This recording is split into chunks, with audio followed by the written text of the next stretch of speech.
안녕하세요. 절대값TV의 명품 PD 한PD입니다. 자, 요즘 최근에 더불어민주당 이 좌파 정부가 우왕좌왕하고 있습니다. 연합뉴스의 타이틀을 보면 긴장이 높아진 여당이 종부세 전선의 판세대결 예고. 자, 이게 뭐냐면 종부세의 완화, 그 다음에 양도세 완화를 두고 더불어민주당 내부에서 강경파와 온건파. 자, 그런데 지금 상황이 부동산이 민심이 폭발을 해서 그것을 달래려던 더불어민주당이었어요. 자, 더불어민주당의 그런 기류에 이상 기류가 생겼다라는 거예요. 말 그대로 요번에 완화 정책이 안 나오면 보궐선거에서 폭발했던 부동산 민심 폭발을 잠재울 수가 없게 되는 거죠. 결국은 더불어민주당에서 만들어놓은 그 부동산 특유의 기능이 제대로 역할을 못하고 사라지게 된다는 거죠. 자, 그러면 그 다음에 있는 선거 일정에도 영향을 끼칠 수 있다라는 거예요. 지금 더불어민주당에 보면은 강경파, 온건파가 있어요. 지금의 당대표는 온건파 쪽이에요. 온건파죠. 송영길 당대표. 김진표 부동산 특위 위원장은 완화론자들이에요. 이 사람들. 온건파라기보다는 완화론자라는 표현이 맞겠네요. 완화론자예요. 그 종부세, 양도세 부담이 중산층으로 급격히 확대되는 것을 막는 것이 민심에 부합하다고 생각을 하고 있는 거예요. 이제 언론에서 종부세가 아니라 중산층 징벌세다. 자, 이제 그런 얘기를 하니까 그것을 완화해야 된다고 온건파들이 이야기를 하는 것이고, 자, 강경파 입장에서는 그 친문 세력들이 있어요. 친문 세력 한 63명 정도 된다고 그래요. 이 신문에서 나오기를. 친문 강경파 입장에서는 그 종부세와 양도세 완화는 부자 감세라는 거야. 부자 감세. 자, 이게 보는 시각이 틀린 거예요. 온건파는 그것을 중산층세라고 보고 그 중산층에게 급격히 확대되는 것을 막는 것이고, 이 친문 세력 63위는 그것을 부자세라고 보는 거예요. 그래서 종부세, 양도세 완화는 부자 감세니까 절대로 안 된다. 자, 그리고 또 집값 상승이 우려된다라는 거예요. 자, 이 집값 상승이 우려되지는 않죠. 종부세, 양도세 완화라는 것은 집값 상승을 우려하는 그 규제 대책은 아니죠. 규제 완화 대책은 아니죠. 좌파 안에서 강경파와 온건파가 치열하게 싸우고 있다. 중요한 것은 우리가 여기서 핵심은 뭐냐면 좌파 정부의 강경파, 친문 세력은 중산층을 부자로 인식하고 있는 거예요. 이게 중요한 아주 포인트예요. 중산층을 부자로 인식하고 있다. 그것 때문에 지금 부동산 정책이 엉망으로 돼 있다는 거, 엉망으로 돼 있다. 더불어민주당 안에서는 강경파, 온건파가 어떤 논쟁을 하고 있기 때문에 부동산 특위에서 결론을 못 내리고 있어요. 자, 이게 부동산 특위가 만들어진 지 꽤 오래됐어요. 지금 사실 이거 부동산 문제 가지고 지금 더불어민주당 입장에서도 이것 가지고 지금 질질 끌 때가 아니에요. 지금 전국은 대선의 어떤 레이스로 벌써 들어갔어요. 왜냐면 지금 이게 왜 그러냐면 갑자기 이준석이라는 그 젊은 세대 36살의 당대표가 야당에서 출연하면서 완전히 태풍의 눈이 돼 있고, 자, 그리고 6월 말이나 7월 초에 윤석열 후보도 대권에 참여하겠다라는 것을 어떤 발표한다는 게 지금 나오고 있어요.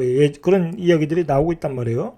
자, 그러면 이제 벌써 이제 대권 레이스로 가고 있는데, 더불어민주당은 지금 부동산 특위에서 그걸 완화하니 마느니 강경파, 온건파가 싸우고 있다. 자, 이게 벌써 뒤처지고 있는 거예요. 지금 국민들의 관심은 이제 그게 문제가 아니에요. 지금 벌써 대권으로 옮겨가지고 있는데, 부동산 정책에 대해서는 집값이 폭등하지 않는, 그리고 중산층에 대해서, 중도 세력에 대해서 세금이 과하게 나오지 않는 걸 원하고 있는데, 자, 벌써 그런 대다수의 사람들은 어떤 결론을 내리고 보고 있는데, 저 그걸 가지고 지금 싸우고 있는 어떤 모양새가 돼버린 거예요. 이런 태풍이 불고 있는데 이게 좌파 정권에는 절대 유리하지 않는 상황이에요. 왜냐면 일단 새로운 젊은 세대의 돌풍은 지금 좌파 정부와는 상관이 없는 거야. 왜냐면 좌파 정부는 지금 그 새로운 세대의 돌풍이 아니라 어떤 개혁 정치의 돌풍이 불어야 되는데, 그런 젊은 세대의 돌풍과는 어떤 상관이 없다라는 거, 상관이 없다. 지금 상황은 이렇게 강력한 대권 주자들이 이렇게 야당의 어떤 버스, 국민의힘의 버스, 예를 들어서 거기에 이렇게 다 동성을 해서 어떤 컨벤션 효과를 노리고 있는 상황이라는 거예요. 예를 들어서 어떤 중도층이 기존의 보수 야당과 합쳐져 가지고 어떤 새로운 파워를 만들어서 대선 레이스로 가려고 하는 상황이라는 거예요, 지금. 자, 그러면서 어차피 그 대선 논쟁이라는 것은 누가 시대 정신을 반영하는 후보를 내놓느냐, 정책을 내놓느냐잖아요.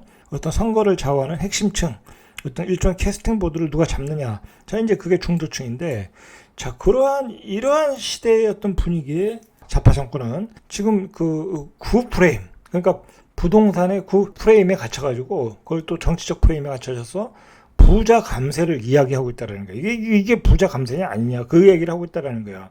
자, 여러분, 부자 감세도 아니고 사실 9억에서 12억으로 종부세를 상향한다든지 양도세를 완화한다든지 그건 부자 감세가 아니에요. 부자 감세가 아닌데 집값이 너무나 많이 뛰어가지고 중산층들까지 세금을 과하게 내게 되니까 그런 상황이 됐는데 막연히 12억을 가지고 부자 감세라고 얘기하고 있다. 이것 자체가 시대에 뒤처진 그 시대의 분위기를 파악하는 어떤 논쟁이고, 지금 밖에서는 상대방의 어떤 야당에서는 이러한 새로운 돌풍이 불어오고 있는데, 밖에서는 태풍이 불고 돌풍이 부르는데 안에서는 그걸 모르고 있는 것 같다라는 거예요. 제 얘기는 모르고 있다. 모르고 옛날의 프레임에 갇혀서 옛날의 구시대의 논쟁을 지금 하고 있다라는 거예요. 자, 그래서 이제 안에서 논란이 되는 그 핵심 논란이 뭐냐면 1주택자의 종부세와 양도세 완화에는 제동을 걸어야 된다는 거예요. 자, 부과 기준을 공시가 9억 원에서 12억 원으로 이렇게 높이는 방안을 완화론자들이 추진했죠. 자, 이게 또 이제 강경파에서 반대하니까, 자, 그러면 당내 반발이 커지니까 공시지가 상위 2%만 하자. 뭐 이것도 이제 어떻게 보면 이게 이제 깔끔하다라는 거죠. 상위 2%에만 종부세를 부과하자. 자, 그렇게 했는데, 자, 부과하는 쪽으로 방향을 선회했으나 이것도 이게 반대 진영의 벽에 막혔다라는 거예요.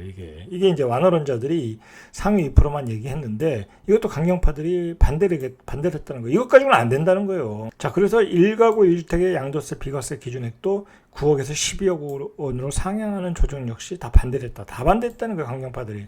자, 결국은 저는 그렇게 생각해요. 이 강경파들이 이 반대하는 원인은 결국은 세금이 줄어든다는 거야. 세금이 이렇게 되면 세금이 줄어든다. 돈이 줄어든다. 자, 돈이 줄어드니까 본인들의 지지층 가난한 사람들에게 돈을 풀어줄 돈이 없다라는 거죠. 증세가 안 되니까 결국은 논리상으로는 그래요. 세금을 더 많이 걷어야 되는데 세금을 적게 걷어서는 그 가난한 사람들에게 저소득층에게 돈을 풀어줄 돈이 없다. 그 저소득층에게 돈을 풀어주지 못한다면 결국은 지금의 좌파 정부는 지지를 받을 수가 없다. 그게 저는 팩트라고 봐요. 이 강경파들이 생각하는 것은 부자들에게서 꼭 세금을 반드시 걷어야 된다. 뭐 집값 상승이 우려된다. 다 그런 건 거짓말이고, 제가 보기에는 분명히 세수가 줄어든다. 바로 그것이 이 사람들이 반대의 논리예요. 자, 그리고 가장 중요한 것은 뭐냐면 일종의 부동산 종부세와 양도세를 다 완화한다는 얘기는 결국은 기존의 좌파 정책의 어떤 부동산 정책이 다 실패했다라는 걸 자인하게 되는 거예요. 기존의 어떤 부동산 좌파가 추진했던 부동산 정책은 다 와르르 무너진다. 자, 그리고 앞으로도 추진력도 없다라는 거예요. 추진력도 없다.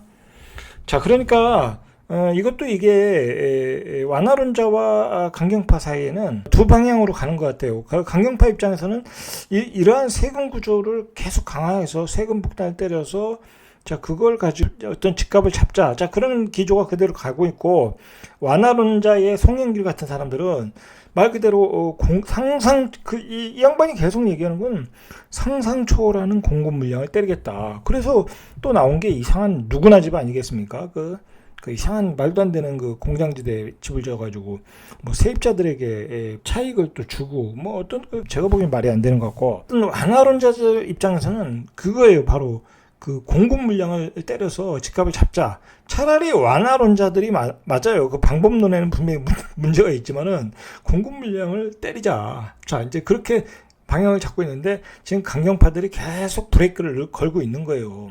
이러한 완화론을 못할 경우에는 결국은 집값은 계속 폭등할 수밖에 없거든요. 상황이 지금 그게 문제라는 거예요.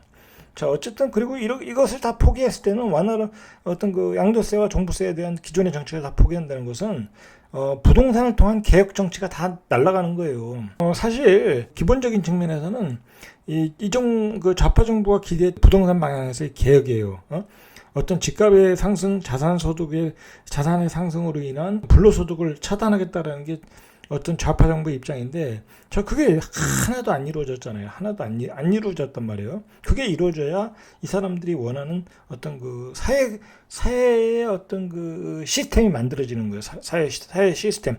집은 그냥 집 걱정하지 말고 정부가 제공하는 공공임대에 살고 누구나 집에 살면서 경제 활동을 하고, 이제 그리고 어떤 그런 평등한 사회를 원했던 거예요. 어떤 입지에 따라, 어떤 집의 어떤 퀄리티에 따라 어떤 그 소득의 불균형이 나서 사회적 그 갈등이 일어나고, 이제 그런 거를 원하지는 않았던 거예요, 이제. 자, 그런데 완화 정책으로 간다고 한다면 그러한 그 구상, 좌파 정부가 가지고 있는 부동산을 통한 어떤 평등한 사회에 대한 정책이 다 깨지게 된다는 거예요. 자, 그래서 이렇게 강경파들이 난리를 치고 있는 거예요. 자, 누가 왜 반대하나? 자, 친문 세력들이 친문을 중심으로 한 진보 개혁 성향의 63명이 이 반대 의견을 윤호중 원내대표에게 전달했대요. 윤호중 원내대표도 친문 세력이에요. 부동산 세제 완화는 명백한 부자 감세로 문재인 정부와 민주당이 추진해온 정책의 틀과 일관성을 다 뒤집는다라는 것이에요. 제가 지금까지 얘기했는 거예요. 지금까지의 어떤 문재인 정부가 추구해온 정책의 틀과 일관성을 다 뒤집기 때문에 이것을 반대할 수밖에 없다라는 거예요. 바로 이 친문 세력이라는 게 86세대라고요. 80년대 학번, 그리고 60년생. 자, 이 사람들이 어떤 사람들이 운동권이었잖아요. 자, 옛날에 운동권들, 평등한 사회를 만들어야 된다. 좌파 사상을 가지고 있던 사람들 아니겠습니까? 그게 문제가 되는 건 아니에요. 80년대 그런 민주화 운동 때문에 우리가 이렇게 그나마 중산층이 만들어졌고 비교적 평등하게 살고 있는 거예요. 물론 뭐 자본주의니까 불평등한 부분은 있지만, 자, 그런데 중요한 것은 그 시대에 맞는 시대의 옷이 있는데 80년대 사상이 지금 맞겠냐, 이게 맞겠냐. 자, 그리고 지금은 그대로 20년 뒤에 흘렀고, 그 80년대 이미 그 공산주의는 몰락을 했잖아요. 좌파는 몰락을 했고, 새로운 뭐 네오 좌파 뭐 그게 나오고 막 그랬잖아요. 지금 시대에는 그게 맞지 않는다는 거야. 자, 어쨌든 이 사람들이 반대하는 것은 기존 추진 정책이 다 무너지면 강경파 정치 철학도 무너지고, 정치 철학이 무너진다는 것은 권력의 기반, 존립의 기반이 다 무너지는 거예요. 이 86세대의 어떤 사상이 다 무너지는 거예요. 그러니까 사상이 무너진다. 그것은 존재 이유가 무너지는 거예요. 없어지는 거예요. 자, 정부도 똑같은 얘기예요. 정부도 종부세, 과세, 이연 제도 도입 등 부분적 손질에는 동의하지만 종부세, 양도세, 과세 기준 완화는 초지일관 반대다. 자, 정부는 왜 그러냐? 세금이 줄어들면 아무런 정책을 펼 수가 없으니까. 이게 팩트인 거예요. 사실은 다 거짓말이고, 세금이 줄어들기 때문에 완화 정책을 하지 말자라는 거예요. 다른 게 아니에요. 자, 김부겸 총리, 자, 최근 이 사람이 이제 국무총리니까 최근 연합뉴스와의 인터뷰에서 부동산 문제에 있어서 결국 가진 사람이 버티면 정부가 물러난다는 잘못된 신호를 주는 것은 또 다른 문제를 야기하게 될 것이다. 자, 그래서 부동산 세제 기조의 선에 반대 입장을 표한다고 했어요. 자, 이게 말이 그런 거예요. 말이 뭐 기존의 정책이 어떻고 뭐 부자 감세는 안 되고 그러네. 문제는 세금이 줄어들기 때문에 아무런 정책도 펼 수가 없다. 우리가 세금 아무런 정책도 못 펴주고 퍼주기를 못하면 당연히 선거에서 질 수밖에 없다. 해석하면 그 얘기예요. 자, 반대로 여론은 긍정적이에요. 그런 완화 정책에 대해서. 렉스트 리서치가 최근 18세 이상 1,000명 정도를 대상으로 조사를 했는데, 종부세 과세 기준을 공시가 상위 2%로 하자는 의견에는 찬성이 39.7, 반대가 31.9. 자, 찬성이 40% 정도 됐으니까 더 많았던 거죠. 자, 그리고 1주택자 양도세 비과세 기준 상향에는 찬성이 51.7, 그리고 반대가 한 30%, 29.8. 자, 양도세도 완화해주자. 1주택자 하나에서는. 자, 이게 찬성이라는 게 찬성. 1주택자 양도세 비과세 기준이에요, 이게. 자, 여론은 긍정적인데 지금 좌파 정부는 반대를 하고 있다. 이제 강경파들은 이제 그렇게 반대만 하고 있고, 자, 온건파는 또 완화론자들은 무슨 얘기를 하냐면 이제 집값은 잡는 건 대신 상상 초월한 그 공급 대책으로 잡을 수 있다라는 거예요. 자, 이게 부동산 학적으로는 뭐 맞는 얘기예요, 분명히. 근데 중요한 것은 현재의 집값은 잡지를 못하죠. 미래의 공급량을 가지고 얘기를 하는 거기 때문에. 자, 그래서 이제 뭐라고 하냐면 그 세제 개편과 함께 이 송영길 대표가 하는 얘기예요. 그 대표라는 사람이 얘기하는 거예요. 여당 일광에서는 상상 그 이상의 대책이 나올 것이다. 이게 정부에서 자꾸 그 너무나 그 뭐랄까요? 어떤 정부의 입장에서 어떤 쓰지 않아야 될 이야기들이 어떤 다 수사적 표현이 나와요. 상상 그 이상의 대책. 아니 이게 말이 돼요 이게. 상상 그 이상. 자, 그리고 제가 뒤에서 이야기하겠습니다. 자, 송영길 대표가 뭐라고 했냐면 세금을 때려도 어차피 집값을 안 잡히니까 공급 폭탄을 과감히 추진하겠다. 공급 폭탄. 그러면서 나온 게 누구나 집이에요. 이 생각을 해보세요. 이 무리한 공급 대책은 지금 현재 역풍을 맞고 있어요. 어디서 역풍을 맞았어요? LH 사태에서 투기 사태로 역풍을 맞았고, 그 다음에 과천에서 입지에 집을 짓는다고 해서 과천 시장을 주민들이 소환하면서 그것도 철수했고, 지금 태릉도 거의 태릉 주민들이 인근 주민들이 반대를 하고 있고, 상암동도 그렇고, 상암동고 그리고 용산 업무지구도 그렇고, 그다음에 3기 신도시 2차는 거의 추진도 안 되고 있고, 자, 그런 상황에서 또 상상을 초월한 주택을 나겠다. 이게 뭐게요? 이게 사실은 뭐냐면 지금 집값이 너무 많이 오르고 있으니까, 지금 분위기 자체가 오르고 있으니까 계속 그 수사적인 표현을 쓰고 있는 거예요. 아니 지금 상상을 초월할 토지가 어디 있습니까? 정부가 지금 공유지 공공기관의 토지 교도소 저수지 그다음에 자동차 검사소까지 싸그리 긁어가지고 집을 짓겠다고 했는데 그것도 추진이 안 되고 있는데 또 어디서 토지를 구해가지고 집을 짓냐고요. 그리고 또 외곽에다 또 지면 그거 다 인프라를 만들어야 되기 때문에 어마어마한 예산이 들어가요. 기존에 있는 것만 잘해도 충분한데, 자, 이렇게 무리한 공급 대책을 펴고 있다. 자, 그것은 분명히 역풍을 현재 맞고 있고 앞으로도 맞을 수밖에 없어요. 지금은 정부가 자신들이 지금 바깥에선 태풍이 불고 있는데 무엇을 할지를 몰라요. 막 내부 간에 완화론자와 친문 세력 강경파들이 막 싸움을 하다 보니까 언론에는 이상한 소리만 하고 있는 거야. 전혀 현실적이지 않은 안들만 나오고 있다. 자, 보세요. 이거 저수지를 메꿔서 아파트를 짓겠다고 그러지 않나. 그 지역의 어떤 생태를 유지하는 어떤 그 생태 공원 같은 거예요. 이 저수지를 왜 없애냐고요. 그리고 교도소를 또 없애고. 자, 그리고 집값에 16%만 있으면 임대로 거주하다가 확정된 10년 후에 확정된 분양가를 줄 수 있는 누구나 집을 짓겠다고 그러고, 그러면 이거 다 누구 돈으로 이렇게 짓겠습니까? 다 국민 세금으로 짓는 거예요. 자, 그리고 또 분당 일산의 1기 신도시의 리모델링을 활성화하겠대요. 이 얘기를 하니까 분당 일산의 집값들이 지금 폭등을 하고 있어요, 지금. 정부가 집값을 올리고 있다는 얘기예요.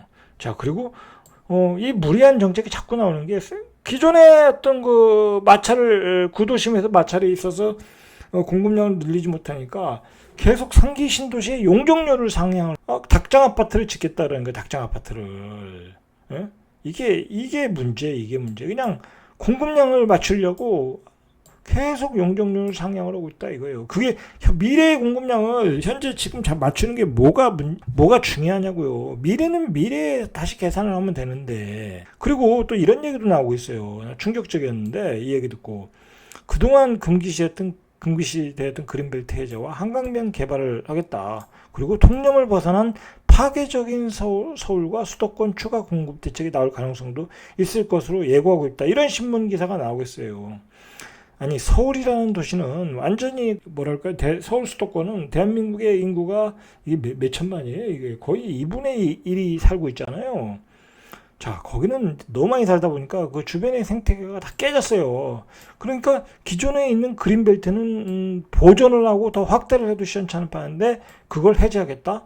자, 그러면 이제 코로나 바이러스 같은 게 창궐하게 되는 거예요. 자연을 파괴하는데 어떻게 거기에 사는 사람들이 어떻게 온전하게 살 수 있겠어요? 한강변 개발도 그래요. 이것도 마찬가지고.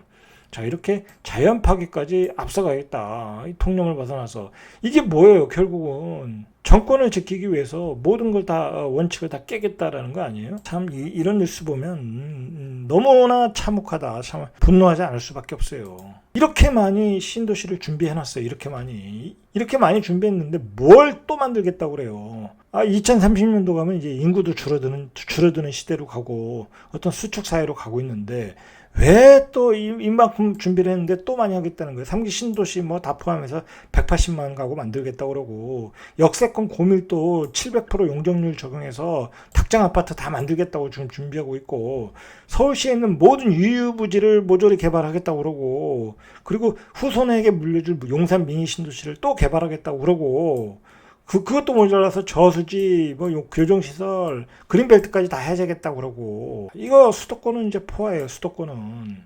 자, 이렇게 수도권에다 다 때려박으면 지방은 어떻게 되겠어요? 지방은 지금 그 국립대학도 미달이 나기 시작했어요. 아이들이 다 서울로 올라가고, 대학도 지방에서 안 다니고, 그나마 대학 졸업하면 애들이 다 서울로 올라가요. 자, 그 서울로 올라가기 위한 여건을 다 만들어주면 어떡하냐고, 지방은 소멸한다. 이렇게 많은 공급량을 얘기해도 현재의 집값은 폭등 중이라는 거야. 응? 현재의 집값을 잡을 궁리를 내야지 왜 미래를 걱정하고 있냐고. 저는 이 정부의 어떤 정책, 좌파 정부의 정책은 서울 수도권에 완전히 몰빵을 했어요. 완전히 몰빵을 했다. 그래서 뭐 서울 수도권의 집값이 폭등했으니까 뭐 사실 서울 수도권의 집값만 폭등했나요? 전국의 집값이 폭등했고 이제 전국의 집값이 떠나 무슨 소도시에 1억 이하의 아파트까지 그 투기꾼들이 들어와가지고 500만 원대기, 1000만 원대기 하면서 집값을 다 올리고 있어요. 그런 그 투기 세력을 잡을 생각을 해야지. 자, 어쨌든 이 정부가 지금 추진하는 정책은 이 지방의 역풍을 맞을 수 있어요. 이 지방의 역풍이라는 게 뭐냐면 지금 모든 게 서울 수도권에 사상 초월 공급을 하겠다는 거예요. 그러면 결국은 지방은 다 소멸하는 거예요. 점차적으로 소멸할 수밖에 없어요. 서울 수도권에 신도시 하나 만들면 그냥 광역도시 하나 날아가는 거예요. 광역도시 하나 날아가는 거야. 고양 일산 뭐 100만이잖아요. 그런 도시 하나 만들면 그냥 광역도시 반쪽짜리 날아가는 거예요. 자, 근데 지방의 어떤 지금 좌파 정부의 가장 그 중요한 정책, 그 사람들의 어떤 정치적, 사상적 어떤 중요한 기반이 뭐냐면, 지역 균형 발전이에요. 그건 노무현 정부에서 이렇게 계승받은 거잖아요. 자, 그래서, 국회의사당도 이전하겠다고 그러는데, 개뿔 국회의사당 추진이 하나도 안 돼요. 지금 140억 그 설계 비용 잡아놓은 것도 안 되니까 그 예산도 다 날아가게 되겠어요. 오죽하면 세종시청에 세종의 시장님이 가서 거의 1인 시위하고 있겠어요. 답답한 참 사람들이에요. 공공기관 이전하겠다고 2년 전에 이야기했어요. 2년 전에. 이거 어느 세월에 추진하겠어요? 어느 세월에. 이거 언제 발표해가지고 그 사람들 이 정권 내에 공공기관 2차 이전이 되겠습니까? 안 되죠. 자, 모든 그 주택을 수도권에 집중적으로 공급을 한다는 얘기는 그 수도권에 교통 인프라를 만들어야 되고, 교육 인프라를 만들어야 되고, 생활 인프라들이 들어올 것이고, 그 다음에 거기에 인재들이 들어오니까 기업들이 또 거기에 집중될 거란 말이에요. 자, 이거 결국은 이 상태로 가면 결국은 지방에서의 불만은 터질 것이라는 거예요. 저 얘기는. 왜 이런 상황으로 가는지 저는 이해를 못 하겠어요. 자, 오늘은 얘기 좀 길은데 어쩔 수 없어요. 결국은 시대 정신의 싸움이에요. 근데 지금의 좌파 정부는 딱 간단해요. 부자라는 것은 중산층도 부자로 포함시켰어요. 이 사람들은. 자, 부자에게서 세금을 걷어가지고 가난한 이에게 복지를 줘야 된다. 자, 공평과세하면서 부의 분배가 돼야 된다. 자, 이게 좌파 정부의 어떤 그 사람들의 정치 철학이에요. 자, 근데 그런 정치 철학이 지금 맞냐 이거예요, 맞냐. 자, 그런데 좌파는 그렇게 생각하고 있지만 지금 국민들은 어떻게 생각하고 있어요? 민심이 폭발한 건 세금 폭발이잖아요. 세금 폭탄이 터졌기 때문에 폭발했고, 부동산 시장을 시장 경제로 안 가고 통제 경제로 가다 보니까 부동산 집값이 폭등했고, 자, 그래서 좌파 정부에 대한 어떤 심판이 일종의 시대 정선이 되어 가고 있는 거 아니에요? 자, 그런 상황에서 부동산 그 완화 정책을 내놓을 어떤 골든 타임인데, 자, 그런 골든 타임을 지금 좌파 정부는 놓치고 있다는 거예요. 놓치고 있다. 별의 순간을 놓치면 어려운 상황으로 가는 거예요, 항상. 오늘 그 뉴스를 보니까 송영길 대표가 이런 얘기를 하더라고요. 부동산을 통한 새로운 비전을 줘야 된다. 이게 좌파가 가지고 있는 어떤 정치적인 철학이에요. 국민들에게 내 집을 마련하게, 쉽게 마련하게 하고, 그리고 부담 없이 마련하게 해야 된다라는 얘기예요. 그래서 그 기반을 통해서 어떤 좌파들이 원하는 세상을 만들겠다라는 거예요. 그만큼 좌파에게는 부동산이라는 게 중요한 거예요. 자, 그러니까 이 좌파는 절대로 이 부동산을 정치적으로 보는 프레임을 놓질 않아요. 그 프레임에 갇혀 있다 보니까 정책의 어떤 유연성을 보여주지 못하는 거야. 그리고 부동산은 항상 개혁의 축이야. 개혁의 축인데 거기서 완화? 그런 거 안 나온다는 거예요. 뭐 양도세 완화 안 나온다는 거예요. 오히려 이 부동산을 통해서 부의 어떤 분배를 제대로 하고 사회 구조를 개혁하겠다라는 게 이 사람들의 정치 철학이에요. 자, 그러나 그것이 다 실패했다. 실패 중이다. 집값이 폭등했으니까. 자기 정책이 안 맞았으니까. 집값은 올라가서, 그러니까 집값이 올라가는 대신 부자들에게서 걷어서 그것 가지고 가난한 사람들에게 퍼주어서 그 사회적 평등함을 만들겠다라고 했는데, 자, 그게 이제 중도층에서 어떤 그 불만이 터지게 된 거죠. 그래서 이 중간지대 중도를 다 놓치고 있는 거예요, 지금 현재가. 자, 그러니까 결국은, 근데 중요한 건 뭐가 또 문제냐면, 그러면 그 세금 폭탄을 맞았는데, 맞아서 그 세금을 걷어서 가난한 사람들에게 혜택을 주고 복지 혜택을 주면 되는 건데, 문제는 그 세금들이 가난한 사람들에게 다 전가되고 있다는 거예요. 그러니까 이래저래 다 실패를 하고 있는 것 같아요, 제가 보기에는. 아무것도 못 잡고 있다. 최소한 자기 지지층의 세력도 못 잡고 있는 게 현실이라는 거예요. 자, 오늘은 여기까지 절대값 TV의 명품 PD 한 PD였습니다.